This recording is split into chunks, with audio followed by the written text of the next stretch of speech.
31 కేసులు ఉన్నాయి నీ మీద. ఈడీ కేసులు 7, సిబిఐ కేసులు 11. ఇప్పుడు నిన్ను దేంతో కొట్టాలి అని అడుగుతున్నాం. చెప్పుతో కొట్టాలా లేదా నువ్వే చెప్పని అడుగుతున్నావు.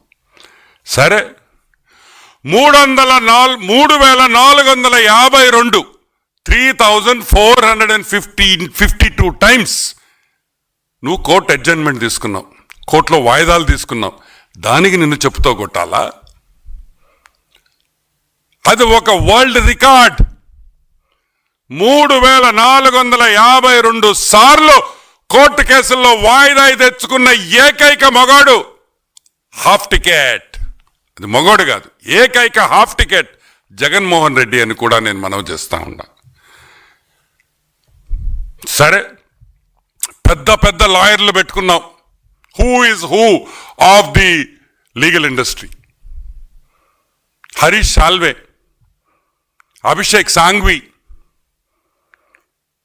ముకుల్ రోహత్గి, ఇటువంటి పెద్ద పెద్ద లాయర్లు పెట్టుకొని ఈరోజు నువ్వు జైల్లో నుంచి తప్పించుకొని కేసుల్లో ఈ రోజుకి కూడా ట్రయల్ చేయకుండా నువ్వు బయటపడుతున్నావంటే దేనివల్ల అని కూడా నేను మీకు ఎక్స్ప్లెయిన్ చేస్తా.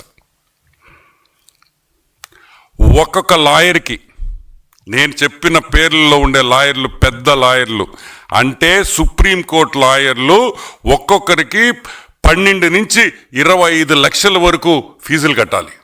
ఒక రోజుకి కాదు, ఒక గంటకి. ఒక రోజైనా ఒక గంట అయినా ఒక్కసారి కోర్టుకు వస్తే ఒక సుప్రీంకోర్టు పెద్ద లాయర్ సుప్రీంకోర్టుకి నీ కేసు మీద వస్తే 12 నుంచి 25 కోట్ల వరకు, 25 లక్షల వరకు వాళ్ళ ఫీజు ఉంటాయి. ఈరోజు నేను అడుగుతున్నాను, ఈ రోజుకి ఆల్మోస్ట్ మా లెక్క ప్రకారం 6,904 కోట్ల రూపాయలు, 3,904 crores ఈరోజు ఓన్లీ లీగల్ ఫీజ్లో జగన్ ఖర్చు పెట్టినాడని మా అంచనా. ఎందుకంటే ఈ రోజుకి ఈ కేసులు స్టార్ట్ అయ్యి 5,000 రోజులైంది. 5,000 రోజులు, ఒక రోజు 2 రోజులు కాదు. చిన్న కేసులు అరెస్ట్ చేస్తే కరెక్ట్గా సంవత్సరంన్నరలో కేసు తీర్పిచ్చేస్తా ఉన్నారు. ఈరోజు మేము అడుగుతున్నాం, 5,000 రోజులైంది జగన్మోహన్ రెడ్డి హాఫ్ టికెట్.